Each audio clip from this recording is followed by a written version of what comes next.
अरे बच्चों, संघर्षी एजुकेशन में आपका स्वागत है। पिछले वीडियो में हमने प्रश्न संख्या 14 तक हल कर लिया था। आइए हम बढ़ते हैं 15वें प्रश्न की तरफ। तो बच्चों, अगला प्रश्न हमारा है -21z⁴ -12z² प्लस 6z⁶। तो इसे हम लिख सकते हैं, बड़ी घात को आप पहले लिख लीजिए, 6z⁶ ऋण 21z⁴ ऋण 12z²। अब आप देखिए इसमें क्या कॉमन लिया जा सकता है, z² हम कॉमन ले सकते हैं और कितना ले सकते हैं, 3 का पहाड़ा सब में जा सकता है तो 3z² आप कॉमन लीजिए। 3z² अगर हम कॉमन ले लेंगे तो इसका मान कितना बचेगा, 3 दूना 6, 2z² कॉमन ले लिया है तो z⁴ बचेगा।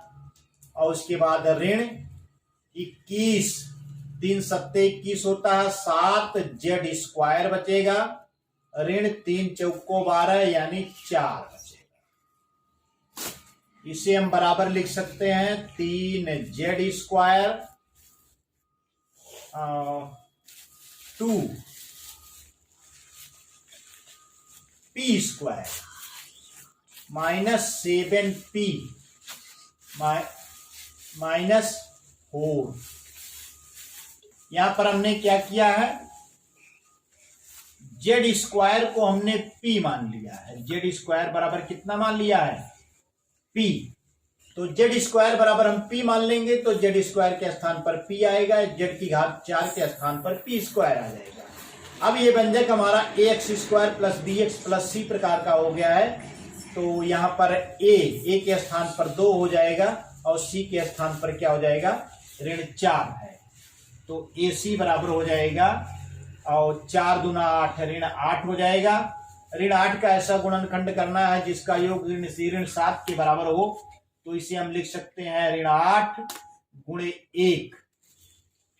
तो ये हमारा बराबर हो जाएगा 3z² 2p² ऋण 8p धन p ऋण 4। यहां पर हमने ऋण 7p को ऋण 8p धन p लिख दिया है, बराबर इसे लिख सकते हैं 3z²। अब ध्यान दीजिए इसमें से 2p कॉमन लिया जा सकता है, तो इसे हम मजला ब्रेकेट यहां लगा लें।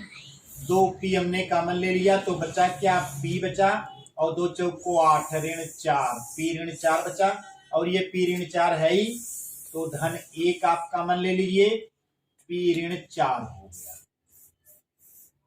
अब ये बराबर हो जाएगा 3z², p ऋण 4 दोनों में है तो p ऋण 4 आप कॉमन लीजिए, p ऋण 4 बचा क्या हमारा, 2p धन 1, 2p धन 1। तो ये हमारा बराबर हो जाएगा 3z²। अब ध्यान दीजिए यहां पर आप p को हमने क्या माना था, z² को p माना था। अब p का मान यहां पर z² के रूप में हम रख देंगे तो ये हमारा हो जाएगा z² -4, और दूसरे ब्रैकेट में हो गया p प्लस 2z² प्लस 1। क्या हमने यहां पर किया है, p बराबर z² हमने रख दिया, p का मान z² यहां हमने रख दिया। अब यहां पर इसे हम लिख सकते हैं 3z², इसे आप लिख सकते हैं z² -4 को आप लिख सकते हैं z² -2 का स्क्वायर जो 4 के बराबर होता है, और ये हो गया 2z² प्लस 1। अब यहां पर आप देखिए इसका भी हम गुणनखंड कर सकते हैं, a² -b² के रूप का है, तो इसे हम लिख सकते हैं 3z², एक ब्रैकेट में आ जाएगा z प्लस 2, दूसरे ब्रैकेट में आ जाएगा z -2, और क्या है ये 2z² प्लस 1। 2z² plus 1। इसका हमने कैसे विस्तार किया, a² माइनस b² बराबर होता है a प्लस बी, एक ब्रैकेट में, दूसरे ब्रैकेट में होता है a माइनस b। तो इस सूत्र का प्रयोग करके हमने इसका क्या है, गुणनखंड किया है। तो यही हमारा आंसर हो गया। आंसर बराबर 3z², एक ब्रैकेट में, दूसरे ब्रैकेट में z प्लस 2, तीसरे ब्रैकेट में z माइनस 2, चौथे ब्रैकेट में हमारा हो जाएगा 2z² plus 1।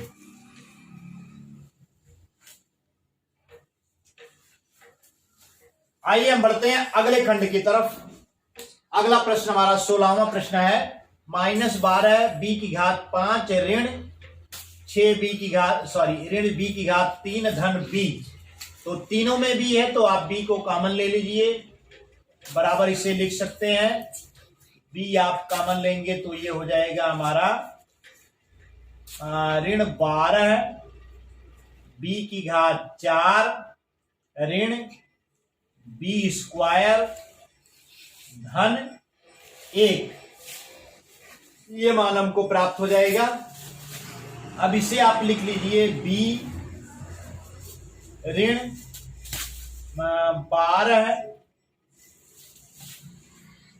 x² minus x plus 1।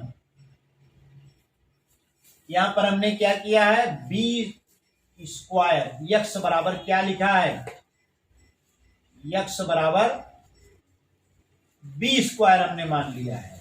तो x बराबर हमने b² मान लिया, तो b² के स्थान पर x आ गया है और b की घात 4 पे x² आ जाएगा।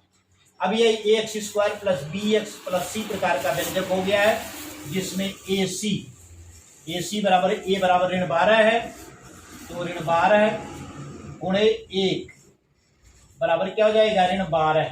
अब ऋण 12 का ऐसा गुणनखंड करना है जिसका योग ऋण 1 के बराबर हो। तो कितना हो जाएगा, ये ऋण 4 गुणे 3 आप देख सकते हैं। तो इस पद को हम ऋण 4 और 3 की तरह डिवाइड करेंगे तो ये हो जाएगा p ऋण 12 x की घात 2 ऋण 4x लिखें धन 3x धन 1। हमने ऋण x को ऋण 4x धन 3x लिख दिया है। अब ये हो जाएगा b।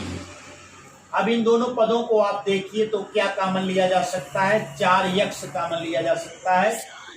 4x यानी ऋण 4x आप कॉमन ले लीजिए, ऋण 4x हमने कॉमन ले लिया। तो इसमें बचा क्या, 4 तिया 12 3x धन 1 बचेगा, और ये 3x धन 1 है ही तो धन 1 लिखिए। 3x धन 1, इसे हम बराबर लिख सकते हैं b। अब ध्यान दीजिए 3x धन 1 दोनों में है तो 3x धन 1 आप कॉमन ले लीजिए। बचेगा क्या, ऋण 4x धन 1, ऋण 4x धन 1। अब यहां पर x का मान जो है हम प्रतिस्थापित कर देते हैं b और 3x को हमने क्या माना था, b² को x माना था, तो ये 3b² हो जाएगा। और धन 1, 3b² धन 1 हमने लिख दिया। अब यहां पर भी यही हो जाएगा 4 ऋण 4b² धन 1। क्या हमने किया है यहां पर, x बराबर हमने लिख दिया है b²। x का मान b² पदों में हमने लिख दिया है। और यहां पर क्या किया था हमने, b² को x मान लिया था, तो यहां पर ऐसे आप लिखेंगे b² बराबर x।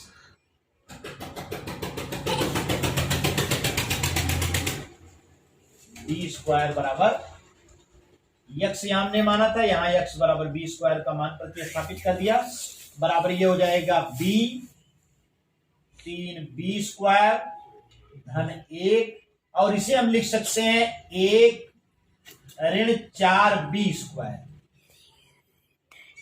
1 ऋण 4b स्क्वायर हमने लिख दिया, बराबर ये हो जाएगा b और 3b स्क्वायर धन 1। अब यहां पर आप इसे आप लिख सकते हैं 1 ऋण 2b, 4b स्क्वायर को 2b का स्क्वायर हम लिख सकते हैं। अब यहां पर आप देख सकते हैं कि a square minus B square प्रकार का व्यंजक हो गया है, तो इसका गुणनखंड हो जाएगा हमारा p 3b स्क्वायर धन 1, एक ब्रैकेट में ये हो जाएगा 1 प्लस 2b, और दूसरे ब्रैकेट में हो जाएगा 1 माइनस 2b। इसका विस्तार हमने किससे किया, ए स्क्वायर माइनस बी स्क्वायर से। एक ब्रैकेट में ए प्लस बी होता है, दूसरे ब्रैकेट में ए माइनस बी होता है, तो 1 ऋण 2b स्क्वायर था, तो 1 धन 2b और 1 ऋण 2b हो गया। अब इसका जो गुणनखंड हमको प्राप्त हो गया b 3b स्क्वायर धन 1 और 1 धन 2b 1 ऋण 2b, यही हमारा आंसर हो गया है। आइए आंसर लिख लेते हैं।